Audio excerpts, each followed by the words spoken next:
Bismillahirrahmanirrahim. Assalamualaikum warahmatullahi wabarakatuh. Perkenalkan, nama saya Ismi Sayyidah, NIM 1812628. Saya dari jurusan Pendidikan Islam Anak Usia Dini kelas 5A. Di sini saya akan menjelaskan fungsi kurikulum. Sebelumnya, apa sih fungsi kurikulum sebenarnya bagi guru, siswa, terus masyarakat, kepala sekolah, pengawas, dan orang tua. Nah, pada dasarnya kurikulum itu berfungsi sebagai pedoman atau acuan. Bagi guru, kurikulum itu berfungsi sebagai pedoman dalam melaksanakan proses pembelajaran. Lalu, bagi kepala sekolah atau pengawas, kurikulum berfungsi sebagai pedoman dalam melaksanakan supervisi atau pengawasan. Bagi orang tua, kurikulum itu berfungsi sebagai pedoman dalam membimbing anaknya belajar di rumah. Bagi masyarakat, kurikulum berfungsi sebagai pedoman untuk memberikan bantuan terselenggaranya proses pembelajaran di sekolah. Lalu, bagi siswa sendiri, kurikulum berfungsi sebagai suatu pedoman belajar. Nah, di sini fungsi kurikulum itu terbagi menjadi 6 bagian. Yang pertama itu ada fungsi penyesuaian. Fungsi penyesuaian sendiri itu memiliki sifat beradaptasi dengan perubahan yang terjadi dalam lingkungan yang cenderung dinamis. Oleh karena itu, siswa pun harus memiliki kemampuan untuk menyesuaikan diri dengan perubahan yang terjadi di lingkungannya.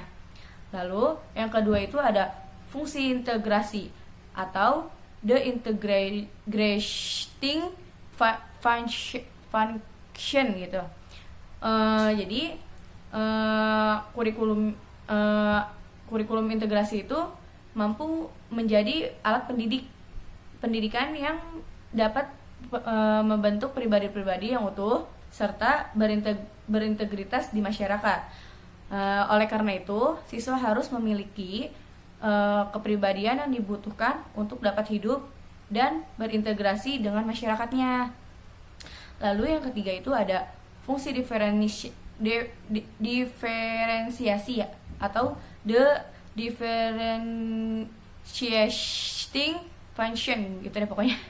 Terus kurikulum merupakan alat pendidikan yang memperhatikan pelayanan kepada setiap peserta didik yang mana mereka memiliki perbedaan masing-masing yang patut untuk dihargai. Lalu yang keempat itu ada fungsi persiapan. Fungsi persiapan atau the propedeutic function gitu. Fungsinya itu mengandung makna bahwa kurikulum sebagai alat pendidikan harus mampu mempersiapkan siswa untuk melanjutkan studi ke jenjang pendidikan yang selanjutnya gitu, kayak ke jenjang misalnya SD, SMP, SMA atau sekolah yang lebih tinggi, kuliah gitu. Selain itu, kurikulum juga diharapkan dapat mempersiapkan siswa untuk dapat hidup dalam masyarakat seandainya karena suatu hal tidak dapat melanjutkan pendidikannya karena misalnya kayak nggak naik kelas atau apa, atau di DO gitu karena apa sih, karena punya masalah gitu di sekolah gitu, karena bikin ulah. Nah, lalu yang kelima itu fungsi pemilihan. Fungsi pemilihan atau the selective function. Jadi fungsi pemilihan itu kurikulum memfasilitasi